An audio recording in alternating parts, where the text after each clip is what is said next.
Hello നമസ്കാരം. നമ്മുടെ മഴതോരും മുമ്പേയുടെ നാളത്തെ ഒരു അടിപൊളി എപ്പിസോഡിൻ്റെ സ്റ്റോറി ആട്ടോ പറയാൻ പോകുന്നത്. അപ്പോൾ എല്ലാവരും സ്റ്റോറി മുഴുവനായിട്ട് കേൾക്കാൻ സപ്പോർട്ട് ചെയ്യാം. അങ്ങനെ വൈജയന്തി വീട്ടിലേക്ക് വന്നേക്കാണ്. അലീനയെ നന്നായിട്ട് കുടഞ്ഞ് ചോദ്യം ചെയ്യുന്നൊക്കെ ഉണ്ട് കേട്ടോ. നിനക്ക് അച്ഛനും അമ്മയും ആരാണെന്ന് അറിയാമായിരുന്നല്ലേടി, നീ ഇവിടെ കിടന്ന് പറ്റിക്കായിരുന്നല്ലേ എല്ലാവരെയും എന്നൊക്കെ പറഞ്ഞ് ഒച്ചയെടുത്ത് സംസാരിക്കുന്നുണ്ട്. അതിനൊക്കെ ശേഷം വൈജ ബാലചന്ദ്രനോട് സംസാരിക്കാൻ പോവാട്ടോ. പിന്നീട് വൈജ ഡ്രസ്സൊക്കെ ഒന്ന് മാറി ബാലചന്ദ്രനോട് ഈ കാര്യങ്ങളൊക്കെ ഒന്ന് സംസാരിക്കണമല്ലോ. അയാൾ തന്നെ ഇത്രയും കാലം ചതിക്കുകയായിരുന്നല്ലോ. അപ്പോൾ ആ വഞ്ചനയെക്കുറിച്ച് സംസാരിക്കണം. ഒരു നിമിഷം പോലും ഇനി അയാളുടെ കൂടെ ജീവിക്കാൻ പറ്റത്തില്ല. അവൾ ഇവിടെ ഉണ്ടെങ്കിൽ ഒരിക്കലും നിൽക്കാൻ പറ്റത്തില്ല. ഇത്രയൊക്കെ അറിഞ്ഞിട്ടും ഇതിനെപ്പറ്റി ചോദിക്കുകയോ പറയാതെ ചെയ്യാതിരുന്നാലും അത് വേറൊരു സംശയത്തിലേക്കൊക്കെ പോവില്ലേ. അതായത് എന്താണ് വൈജ ഇതിനെപ്പറ്റി സംസാരിക്കാത്തത് എന്നൊക്കെ ബാലചന്ദ്രൻ ചിന്തിക്കുകയും ചെയ്യുമല്ലോ. അതുമാത്രമല്ല, വൈജയ്ക്ക് ഒരിക്കലും സഹിക്കാൻ പറ്റാത്തൊരു കാര്യമാണ് അറിഞ്ഞേക്കുന്നത്. ബാലചന്ദ്രൻ്റെ മകളാണ് നമ്മുടെ അലീന എന്നുള്ളൊരു കാര്യം കേട്ടോ. അങ്ങനെ വൈജയന്തി അങ്ങനെ ഹോളിലിങ്ങനെ നടക്കുകയാണ് അങ്ങോട്ടും ഇങ്ങോട്ടും ഈ കാര്യങ്ങളൊക്കെ ഓർത്തിട്ട്. മുകളിലേക്ക് കയറി ചെല്ലണമെന്നുണ്ട്. ഇനി ചെന്നാൽ ബാലചന്ദ്രൻ്റെ ഇതെങ്ങനെയായിരിക്കും അതും അറിയത്തില്ലല്ലോ. അങ്ങനെ രണ്ടും കൽപ്പിച്ച് വൈജ മുകളിലേക്ക് കയറി ചെല്ലുക കേട്ടോ. അപ്പോൾ ബാലചന്ദ്രനാണെങ്കിൽ അവിടെ ഇങ്ങനെ ഇരിക്കുന്നുണ്ട്. ആ സമയത്ത് വൈജ റൂമിലേക്ക് ചെല്ലുന്നുണ്ട്. അപ്പോൾ ബാലചന്ദ്രൻ മുഖം കൊടുക്കുന്നില്ല കേട്ടോ. എന്താ എന്ന് ചോദിക്കുന്നുണ്ട്. ഞാൻ ഈ കേട്ടതൊക്കെ സത്യമാണോ എന്ന് ചോദിക്കുകയാണ് വൈജ. അപ്പോൾ ബാലചന്ദ്രൻ ചോദിക്കുന്നുണ്ട്, നീ എന്ത് കേട്ടു, നീ എന്ത് കേട്ടതാന്ന് പറഞ്ഞാലല്ലേ കേട്ടതൊക്കെ സത്യമാണോ അല്ലേ എന്നുള്ളത് പറയാൻ പറ്റത്തുള്ളൂ എന്ന് പറയുമ്പോൾ, അലീനയെക്കുറിച്ച് ഞാൻ കേട്ടതൊക്കെ സത്യമാണോ എന്ന് ചോദിക്കുകയാണ് വീണ്ടും. അലീനയെക്കുറിച്ച് എന്താണെന്ന് വ്യക്തമാക്കി പറയുന്നാലല്ലേ എനിക്ക് മനസ്സിലാവത്തുള്ളൂ എന്ന് പറയുമ്പോൾ, അലീനയെക്കുറിച്ച് ഞാൻ കേട്ടത് ശരിയാണോ, നിങ്ങളുടെ മകളാണോ അലീന, അവൾ നിങ്ങൾക്ക് ഗൾഫിൽ വെച്ചിട്ട് നിങ്ങളുടെ ഒരു അവിഹിത സന്തതിയാണല്ലേ എന്നൊക്കെ ചോദിക്കണം. ആ അതെ എന്ന് പറയുന്നുണ്ട് ബാലചന്ദ്രൻ കേട്ടോ. ഒറ്റയടിക്ക് അതെ എന്ന് തന്നെ അങ്ങോട്ട് പറയുമ്പോൾ വൈജ അങ്ങോട്ട് ഷോക്കായി പോവാണ്. നിങ്ങളൊരു മനുഷ്യനാണോ, ഇത്രയും കാലം എൻ്റെ കൂടെ ജീവിച്ചിട്ട് എന്നെ വഞ്ചിക്കുകയായിരുന്നല്ലേ നിങ്ങൾ എന്നൊക്കെ പറയാട്ടോ. നമ്മുടെ വൈജ ബാലചന്ദ്രനോട് പറയുന്നുണ്ട്. അപ്പോൾ ബാലചന്ദ്രൻ ഇതൊക്കെ ഇങ്ങനെ കേൾക്കുമ്പം ഒരു ഭയങ്കര എന്താ പറയുക ഗൂഢമായിട്ടുള്ളൊരു ചിരിയാട്ടോ ചിരിക്കുന്നത്. കാരണം എന്താണ് സത്യം എന്നുള്ളത് ബാലചന്ദ്രനല്ലേ അറിയത്തുള്ളൂ. അതുകൊണ്ടൊരു ഗൂഢമായിട്ട് ഇങ്ങനെ ചിരിക്കുകയാണ്. അപ്പോൾ വൈജ വീണ്ടും പറയുന്നുണ്ട്, എന്നെയും എൻ്റെ മക്കളെയും വഞ്ചിക്കായിരുന്നില്ലേ നിങ്ങളും നിങ്ങളുടെ പുന്നാര മോളും കൂടെ, ഇതൊക്കെ നിങ്ങളുടെ നാടകമായിരുന്നല്ലേ എന്നൊക്കെ പറഞ്ഞ് വൈജയന്തി ഇങ്ങനെ ഉറഞ്ഞു തുള്ളുക കേട്ടോ. അവിടെ കിടന്ന് ഓരോന്ന് പറഞ്ഞുകൊണ്ടിരിക്കുന്നത്. ബാലചന്ദ്രൻ വൈജയുടെ ഈ പ്രകടനമൊക്കെ ഇങ്ങനെ കണ്ടുകൊണ്ടിരിക്കുകയാണ്. ബാലചന്ദ്രൻ അവസാനം പറയുന്നുണ്ട്, ഇനി ഞാൻ പറയാം, എനിക്ക് ശരിയാണ്, എനിക്ക് ഇങ്ങനൊരു അബദ്ധം പറ്റി. ഞാൻ ഇത്രയും നാളും നിങ്ങളിൽ നിന്ന് അത് മറച്ചു വെച്ചു. ഇപ്പോൾ എനിക്ക് പറയല്ലാതെ നിവൃത്തിയില്ലാതെ വന്നതുകൊണ്ട് എനിക്കത് പറയേണ്ടി വന്നു. എൻ്റെ മകളാണ് അലീന, എനിക്ക് ജനിച്ച മകളാണ്. ഞാനാണ് ഇതിൻ്റെ പുറകിൽ എല്ലാ കളിയും കളിച്ചത് ഞാനാണ്. അലീനയെ എൻ്റെ അടുത്തേക്ക് കൊണ്ടുവരാനായിട്ട് ഞാൻ കളിച്ച കളിയാണ് ഇതൊക്കെ. ഇനി എൻ്റെ മകളെ എനിക്ക് കൈവിട്ട് കളയാൻ പറ്റത്തില്ല എന്നൊക്കെ ഇങ്ങനെ ബാലചന്ദ്രൻ പറയുമ്പോൾ, നാണമുണ്ടോ ബാലചന്ദ്രൻ ഇങ്ങനെയൊക്കെ സംസാരിക്കാൻ? അതും എൻ്റെ മുഖത്ത് നോക്കിയിട്ട് ഇമ്മാതിരി വൃത്തികെട്ട പരിപാടിയൊക്കെ ചെയ്തു വെച്ചിട്ട് നാണമുണ്ടോ അവളെ ഇങ്ങോട്ടേക്ക് വിളിച്ചു കൊണ്ടുവന്നിട്ട് എൻ്റെ മകളാണെന്നും പറഞ്ഞ് ഇവിടെ ഇങ്ങോട്ട് പുന്നാരിക്കാൻ എന്നൊക്കെ പറഞ്ഞ് വൈജ ഉറഞ്ഞു തുള്ളുമ്പോൾ, എനിക്ക് പറയാനുള്ള കാര്യങ്ങളൊക്കെയാണ് ഞാൻ പറഞ്ഞത്. എൻ്റെ ഭാഗത്തൊരു തെറ്റ് സംഭവിച്ചു, ശരിയാണ്. എൻ്റെ ജീവിതത്തിൽ അങ്ങനെ ഒരു തെറ്റ് സംഭവിച്ചു, അബദ്ധം സംഭവിച്ചു. അത് ഞാൻ തുറന്ന് പറയുകയും ചെയ്തു എന്ന് പറയാട്ടോ. എന്നിട്ട് പറയുന്നുണ്ട്, ഇനി നിൻ്റെ ജീവിതത്തിൽ അങ്ങനെ എന്തെങ്കിലും അബദ്ധം സംഭവിച്ചിട്ടുണ്ടെങ്കിൽ, എന്തെങ്കിലും തെറ്റ് സംഭവിച്ചിട്ടുണ്ടെങ്കിൽ നിനക്കും എന്നോട് തുറന്ന് പറയാം എന്ന് ബാലചന്ദ്രൻ പറയണം. അത് കേട്ടപ്പോൾ വൈജ ഒന്ന് ഷോക്കാവുന്നുണ്ട് കേട്ടോ. എന്നിട്ട് വൈജ പിന്നെ അതോടെ വിട്ടുകൊടുക്കുന്നില്ല. അതെ, നിങ്ങളുടെ പോലെയുള്ള ലൈഫല്ല എൻ്റെത്. എന്നെ വെറുതെ ഇതിലേക്ക് എൻ്റെ ഭാഗത്താണ് ഇനി കുറ്റമെന്ന് കണ്ടെത്താനായിട്ട് നടക്കണ്ട. നിങ്ങൾ ചെയ്ത തെറ്റിനെ മറയ്ക്കാനായിട്ട് മറ്റുള്ളവരുടെ മേലിൽ പഴി ചാരണ്ട എന്നൊക്കെ പറഞ്ഞ് വൈജ വീണ്ടും ദേഷ്യപ്പെടുകയാണ്.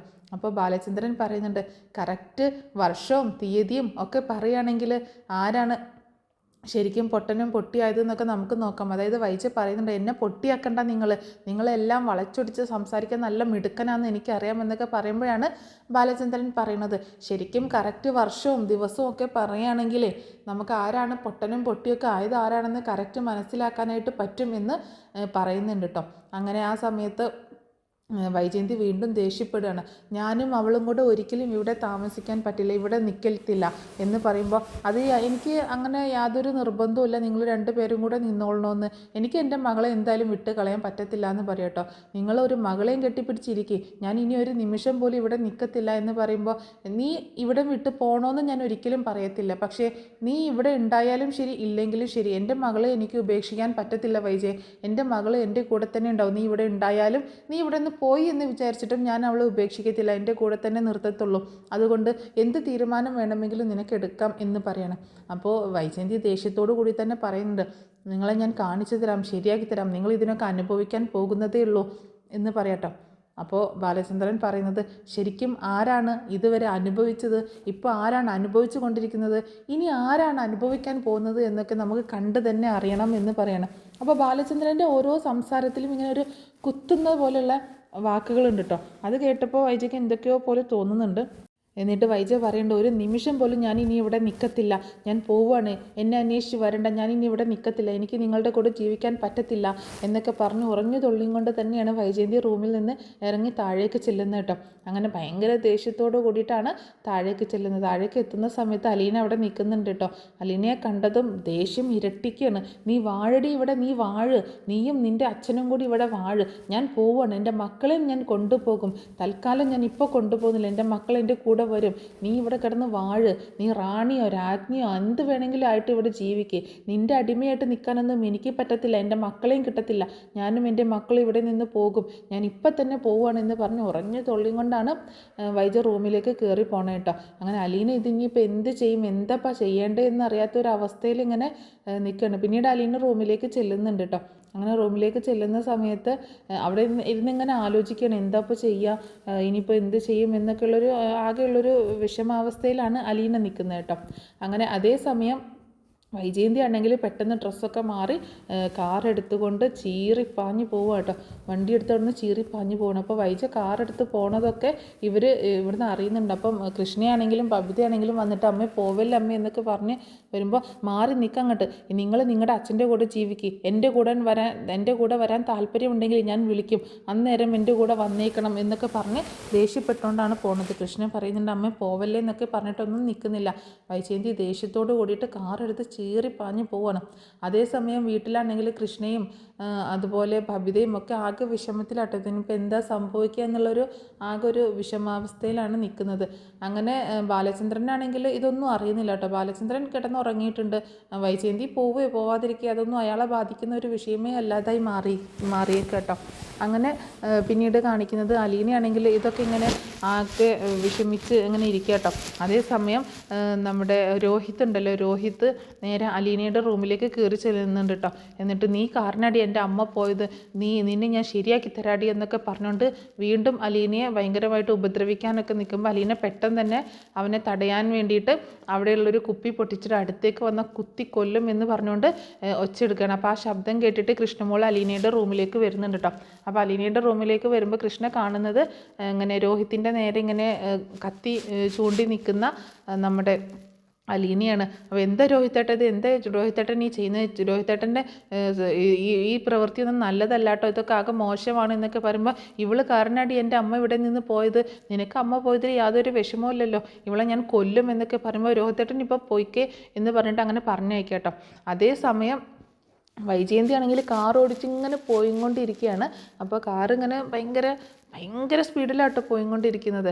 അങ്ങനെ ഭയങ്കര സ്പീഡിൽ പോയിക്കൊണ്ടിരിക്കുന്ന സമയത്ത് പെട്ടെന്ന് ഒരു കാറ് അങ്ങനെ ഓവർടേക്ക് ചെയ്ത് പോയ സമയത്ത് ബാലൻസ് കിട്ടാതെ കാറ് മറിഞ്ഞ് ആക്സിഡൻറ്റ് സംഭവിക്കുകയാണ്. ആക്സിഡൻറ്റ് സംഭവിക്കുന്ന ആ ഒരു നിമിഷത്തിൽ വൈജയന്തി മരിച്ചു എന്ന് തന്നെ വൈജയന്തി തീരുന്നാവും കേട്ടോ. കാരണം അത്രയും വലിയൊരു ആക്സിഡൻറ്റാണ് സംഭവിക്കുന്നത്. അങ്ങനെ ആക്സിഡൻറ്റ് സംഭവിക്കുന്നു. പിന്നെ ആൾക്കാരൊക്കെ ഓടിക്കൂടുന്നു, ആംബുലൻസ് വരുന്നു, ഫയർഫോഴ്സ്, അങ്ങനെ എല്ലാ സംഭവങ്ങളൊക്കെ ഭയങ്കര ചെക്കപ്പൊക്കെ ആയിക്കൊണ്ടിരിക്കുകയാണ്. പിന്നെ പെട്ടെന്ന് തന്നെ ഹോസ്പിറ്റലിലേക്ക് എത്തിക്കുന്നുണ്ട്. ഹോസ്പിറ്റലിൽ നിന്ന് ആ പോകുന്ന വഴിക്ക് തന്നെ വൈജ ഫോൺ ചെയ്തിട്ട് പറയുന്നുണ്ടായിരുന്നു, നമ്മുടെ ശിവേട്ടനെ വിളിച്ച് പറഞ്ഞിട്ടുണ്ടായിരുന്നു, ഞാൻ വീട്ടിൽ നിന്ന് ഇറങ്ങി ശിവേട്ടൻ, ഞാൻ ഇനി അവിടെ നിൽക്കത്തില്ല എന്നൊക്കെ പറഞ്ഞിട്ടുണ്ടായിരുന്നു കേട്ടോ. അങ്ങനെ ആ ഫോൺ എടുത്ത് നോക്കുന്ന സമയത്ത് ലാസ്റ്റ് വിളിച്ചത് ശിവേട്ടൻ്റെ നമ്പർ ആയതുകൊണ്ട് അതിലേക്ക് തന്നെ പോലീസ് വിളിക്കുന്നുണ്ട്. വിളിക്കുമ്പോൾ ഈ ഫോണിൻ്റെ ഉടമസ്ഥയ്ക്ക് ഒരു ആക്സിഡൻറ്റ് സംഭവിച്ചിരിക്കുകയാണ് എന്നുള്ള വിവരം പറയാണ്. ശിവേട്ടൻ ആകെ ഷോക്കാവുന്നുണ്ട്. ശിവേട്ടൻ പെട്ടെന്ന് രാജീവിനെ വിളിക്കുന്നുണ്ട്. അങ്ങനെ അതുപോലെ മനുവിൻ്റെ അടുത്ത് കമല വന്നിട്ട് പറയുന്നുണ്ട്, ആ പെണ്ണ് കാലെടുത്ത് കുത്തിയത് മുതൽ വൈജയ്ക്ക് ഇങ്ങനെ ഒരു അപകടം സംഭവിച്ചു എന്നൊക്കെ പറഞ്ഞിട്ട് പറയട്ടെ. മനു ആകെ ഷോക്കാവുന്നുണ്ട്. പിന്നീട് മനുവാണ് ബാലചന്ദ്രനെ വിളിച്ചിട്ട് വൈജയ്ക്ക് പറ്റിയ അപകടം നമ്മുടെ ബാലചന്ദ്രനെ അറിയിക്കുന്നത് കേട്ടോ. ബാലചന്ദ്രനും ആകെ ഞെട്ടിപ്പോവാണ്, എന്താ ഇപ്പോൾ ചെയ്യാന്നുള്ളൊരവസ്ഥയിലായി പോവുകയാണ്. അങ്ങനെ പിന്നെ എല്ലാവരും കൂടെ ഹോസ്പിറ്റലിലേക്ക് എത്തുന്നു. ഹോസ്പിറ്റലിൽ വൈജയന്തി ഭയങ്കര ക്രിട്ടിക്കൽ ആണ് കിടക്കുന്നത് കേട്ടോ. അങ്ങോട്ടോ ഇങ്ങോട്ടോ എന്നുള്ളൊരു അവസ്ഥയിലാണ്, എന്താണെന്നൊന്നും പറയാത്തൊരു സിറ്റുവേഷനിലാണ്. ഒരുപാട് ബ്ലഡ് പോയിട്ടുണ്ടെന്ന് പറയണം. അപ്പോൾ ബ്ലഡ് അങ്ങനെ അന്വേഷിക്കുന്ന സമയത്ത് നമ്മുടെ ആരുടെ ബ്ലഡും മാച്ചല്ല കേട്ടോ. അപ്പോൾ അവർക്ക് അവിടെ അവൈലബിൾ അല്ല എന്ന് പറഞ്ഞത് കാരണം നമ്മുടെ അലീനയുടെ ബ്ലഡ് സെയിം ബ്ലഡാണെന്ന് പറയുന്നുണ്ട് മനു. അപ്പോൾ ഈ വൈജയുടെ അതേ സെയിം ബ്ലഡ് തന്നെയാണ്. അങ്ങനെ ആ ബ്ലഡ് തന്നെ അലീനയ്ക്ക് കൊടുക്കാൻ വേണ്ടിയിട്ട് അലീനയുടെ ബ്ലഡ് വൈജയ്ക്ക് കൊടുക്കാൻ വേണ്ടിയിട്ട് തീരുമാനമാവാണ്. പക്ഷെ അത് മറ്റുള്ളവർക്കൊന്നും അംഗീകരിക്കാൻ പറ്റുന്ന കാര്യമല്ല. അങ്ങനെ എന്താണെങ്കിലും അലീനയെ കൂട്ടി കൊണ്ടുവരാനായിട്ട് മനുവിനെ പറഞ്ഞയക്കുകയാണ്. മനു ആണെങ്കിൽ വീട്ടിലേക്ക് എത്തുന്ന സമയത്ത് അലീന മാത്രമേ ഉള്ളൂ. അപ്പോൾ ഈ വാർത്തയൊക്കെ അറിഞ്ഞിട്ട് നമ്മുടെ അലീനയും അതുപോലെ കൃഷ്ണമോളും ഒക്കെ ആകെ ഷോക്കായിട്ടുണ്ടായിരുന്നു. ഇങ്ങനൊരു സംഭവം ഉണ്ടായത് അറിഞ്ഞിട്ടുണ്ടോ. കൃഷ്ണയ്ക്ക് ആകെ തകർന്നു പോയിട്ടുണ്ടായിരുന്നു. പിന്നീട് മനു വന്നിട്ട് അലീനയെ കൂട്ടിയിട്ട് കൊണ്ടുപോകുന്നുണ്ട് കേട്ടോ, ഇങ്ങനെ ഹോസ്പിറ്റലിലേക്ക് ബ്ലഡ് കൊടുക്കാനായിട്ട്. അങ്ങനെ അലീനയാണ് വൈജയന്തിക്ക് ബ്ലഡ് കൊടുത്തിട്ട് രക്ഷിക്കുന്നത്. അങ്ങനെ വൈജയന്തി പിന്നീട് ജീവിതത്തിലേക്ക് തിരിച്ചു വരുന്നുണ്ട്. പക്ഷേ വൈജയന്തി ആകെ ഒരു ക്രിട്ടിക്കൽ സ്റ്റേജിൽ തന്നെയാണ് കിടക്കുന്നത്. എഴുന്നേൽക്കാനൊന്നും വയ്യാത്തൊരു സാഹചര്യത്തിലാണ്. അലീനയാണ് പരിചരിക്കുന്നതൊക്കെ. പക്ഷെ അപ്പോഴും വൈജയന്തിയുടെ മനസ്സിൽ അലീന അവിടെ നിൽക്കാൻ പാടില്ല എന്നുള്ളൊരു തീരുമാനം തന്നെ. അലീനയെ ഒരിക്കലും അംഗീകരിക്കുന്ന ഒരു സിറ്റുവേഷൻ വരുന്നില്ല. അങ്ങനെ അലീനയെ പിന്നീട് അവിടെ നിന്ന് പറഞ്ഞയക്കേണ്ടി വരുന്നൊരു സന്ദർഭമൊക്കെ ഉണ്ടാവുന്നുണ്ട് കേട്ടോ. അപ്പോൾ അതിൻ്റെയൊക്കെ ഒരു സ്റ്റോറി എന്താണെങ്കിലും ഞാൻ പിന്നീട് അപ്ലോഡ് ചെയ്യുന്നതായിരിക്കും. അപ്പോൾ ഇത്രയേ ഉള്ളൂ നാളത്തെ എപ്പിസോഡിൻ്റെ സ്റ്റോറി. എല്ലാവർക്കും ഇഷ്ടമായിട്ടുണ്ടാവുമെന്ന് വിചാരിക്കണം. അപ്പോൾ ഇതിൽ കുറേ ഭാഗങ്ങളൊന്നും നാളെ തന്നെ കാണിക്കത്തില്ല കേട്ടോ. മിക്കവാറും ആക്സിഡൻറ്റിൻ്റെ ഭാഗങ്ങൾ ഒന്നുകിൽ നാളത്തെ എപ്പിസോഡിൻ്റെ ലാസ്റ്റായിട്ട് അല്ലെങ്കിൽ മറ്റന്നാളത്തെ എപ്പിസോഡിലായിരിക്കും കാണിക്കാനുള്ള സാധ്യത. നാളത്തെ എപ്പിസോഡിൽ കൂടുതലും കാണിക്കുന്നത് വൈജയും ബാലചന്ദ്രനും തമ്മിലുള്ള സംഭാഷണം, ആ കാര്യങ്ങളൊക്കെ ആയിരിക്കും. അപ്പോൾ എന്താണെങ്കിലും സ്റ്റോറി ഇഷ്ടമായിട്ടുണ്ടെങ്കിൽ ഒന്ന് സബ്സ്ക്രൈബ് ചെയ്യാനും ലൈക്ക് ചെയ്യാനും ഹൈപ്പ് ചെയ്യാനും ഒന്നും മറക്കരുത് കേട്ടോ.